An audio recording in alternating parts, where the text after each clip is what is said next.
Apologies for making so many videos on this section, but I just wanted to do a quick couple of examples before you get into it. So we've got a breakfast cereal manufacturer using a machine to deliver cereal into packets. The quality controller randomly samples 75 packets, so as soon as we know some information, we're just going to write it down. So N is 75, so we're taking samples of 75 packets. We have a sample mean of 513.8 grams. And then we construct a 95% confidence interval if the population standard deviation is 14.9 grams. So we're just going to write all our information down, and now we know that a population or a 95% confidence interval is constructed by using the following formula, as we found out before.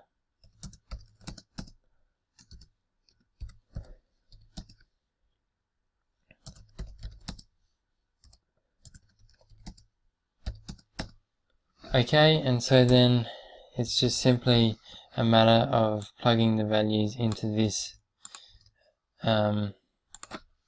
this interval, the formula for our interval here. So x bar is going to be 513.8, sigma is 14.9, and n is 75, and it's very similar on the other side, or exactly the same apart from the plus sign. And so then you can go through and calculate that. You can also use your calculator to find these values, so I'll just quickly go through how to do that. So if we go to the menu and then we go to, so we get into stat, so then we go INTR by pressing F4, then it's Z, so F1 for Z, and then F1 again for 1S.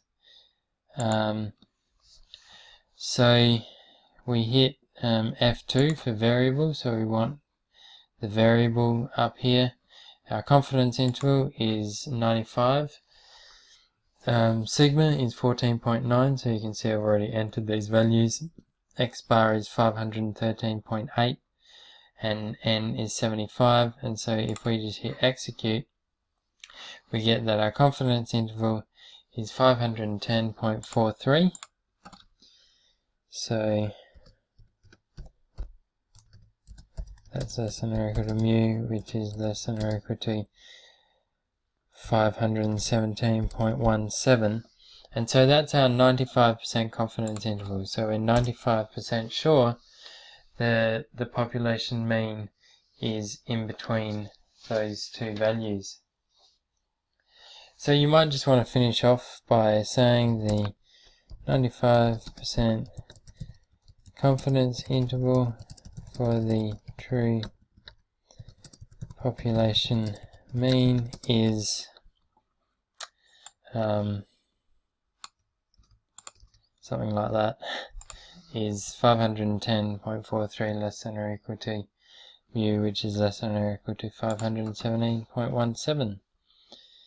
Ideally, you should probably give these to three significant figures, which would mean that that would then cut back to 510, between 510 and 517. Okay, so if we move on to this question, a 95% confidence interval for the mean mu of a population is based on a sample of 50. So we're going to need that n equals 50 and is given by those two values. So what that means, if we look at our confidence interval up here, that means that x bar, take 1.96 sigma divided by square root of n, that's going to equal 3.5842, and we also know that x bar plus 1.96 sigma divided by the square root of n is going to equal 4.4158. So if we have a look at these two equations, let's have a look at the right hand side of this one and the right hand side of this one.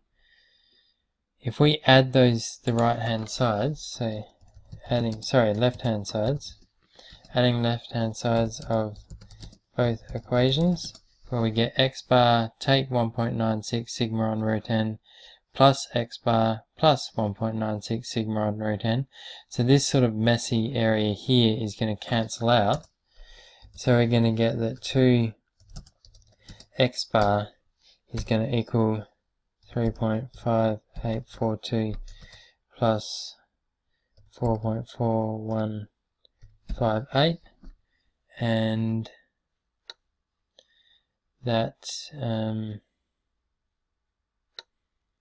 is going to equal 9, and so x bar is going to equal 4.5. So that's our mean. And then we need to find the population standard deviation. So we know that 4.5 take 1.96 times by sigma over the square root of 50, which is our sample size. So we knew that our sample size was 50. We got given that in the question. So we know that that's equal to 3.5842, and then we can just simply rearrange to solve that for sigma. So that's going to be negative 1.96 times by sigma over the square root of 50 is going to equal 3.5842 plus 4.5, and so that implies that sigma is equal to 3.5842 plus 4.5 times by the square root of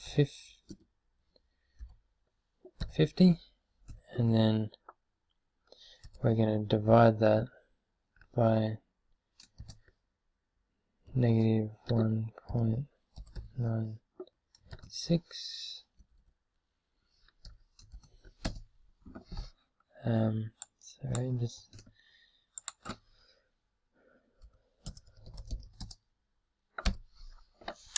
So hang on, sorry, I have made a mistake. So I was looking at that and thinking we're going to get a negative value for our standard deviation, so that was going to be wrong.